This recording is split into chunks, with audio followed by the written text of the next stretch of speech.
Today we are going to finish session 2.2. We are picking up on page AC 102 of your textbook, right after figure 2-43 if you're using the ebook.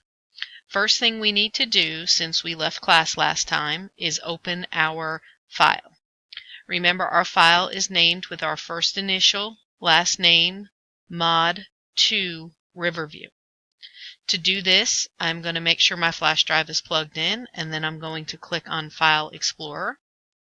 Once in File Explorer, I'm going to find my flash drive from the left-hand side. Then I'm going to find my DBA 110 folder. Double-click to open it. Then I'm going to find my T-Mesa Mod 2 Riverview file. Once I locate the file, I'm going to double-click to open the file.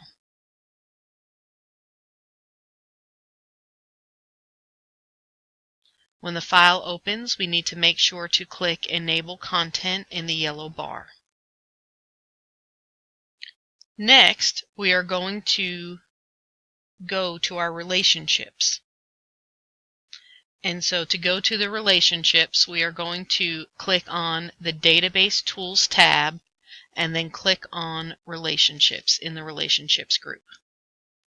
Once we do that, we should see the relationship that we sent at the end of class last time between the owner table and animal table. We have linked the owner ID field in the primary key of the owner table with the owner ID field that appears in the animal table.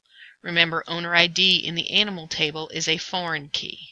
I'm going to get on the bottom edge of my animal table box to get the double-headed arrow, press and hold my left mouse button to see all fields, and repeat that process for the owner table. Next, we are going to pick up with the steps on page 102. We need to show another table, so we need to click on the Show Table button. This button is found on the Relationship Tools Design tab in the Relationships group. Once I click the Show Table button, I'm going to get a dialog box that allows me to select which table I want to show. I want to show the Visit table, so I'm going to click on Visit and then click Add. That is the only additional table I want to show at this time, so I'm going to go ahead and close the Show Table dialog box, so I'm going to click Close. We can see all of the fields on the Visit table, so it's not necessary to expand that box. What we would like to do now is form a relationship between the Animal ID field on the Animal table and the Animal ID field on the Visit table. So we are going to point to the Animal ID field on the Animal table, press and hold our left mouse button, and then drag over to the Animal ID field on the Visit table. It's important to make sure to point to the correct field. Once I'm pointing to the correct field, I can release my left mouse button and it will open my Edit Relationships dialog box.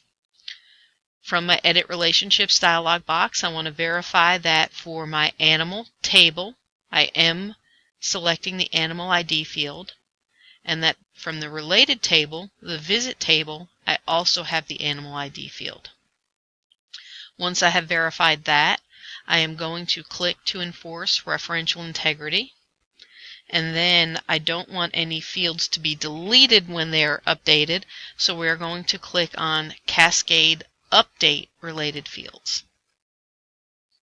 Once I have done that, I am going to click on the Create button, and it is going to create that relationship. I'm going to drag the title of my Visit table over to the right just a little bit. I did that by pressing and holding my left mouse button while pointing to the title of the table so that you can more clearly see that relationship. The 1 is on the side of the primary key of the Animal ID table, of the Animal table for the field Animal ID. The many part of the relationship is on the Animal ID that appears in the Visit table.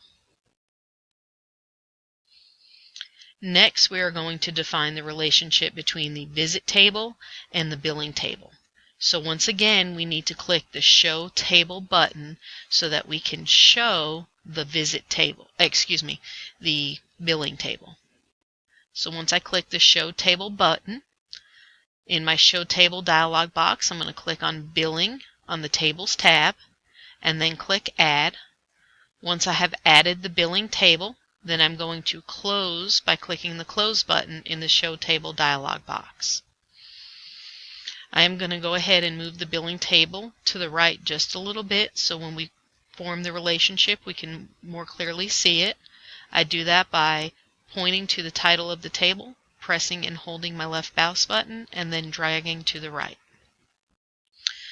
The relationship is going to be from the Visit ID field on the Visit table and the Visit ID field on the billing table. We are going to point to the Visit table, Visit ID field, press and hold our left mouse button while dragging to the right, and then point to the Visit ID field on the billing table. Once we are pointing to the correct field, we can release our left mouse button to get our Edit Relationships dialog box. Again, the first thing is to verify that you have formed the correct relationship. So verify that your primary table is the Visit table and the field is Visit ID. Then that the related table is the billing table and the Visit ID field is the one there. Then once again we are going to enforce referential integrity, and again we want to select the option of Cascade Update Related Fields. That way when something changes, the related field is updated, not deleted. Once we have done that, then we are going to click on the Create button, and we will see the relationship between the Visit table and the billing table. We want to make sure to save these relationships that we have just created, so we're going to click our Save button. Once we have done that, we can go ahead and close the relationships. So on the Relationships Tools Design tab, we're going to click the Close button. And we have now completed the session, which also completes the module. So once you have done that, you are going to submit this file in Moodle. Remember, before doing that, we want to click on File, Compact and Repair Database. Once you have compacted and repaired your database, you can go ahead and close your database and your file is ready to submit if you have completed all of the steps in the chapter. If you have not, please go back and complete all of the steps in the chapter before submitting your file in Moodle.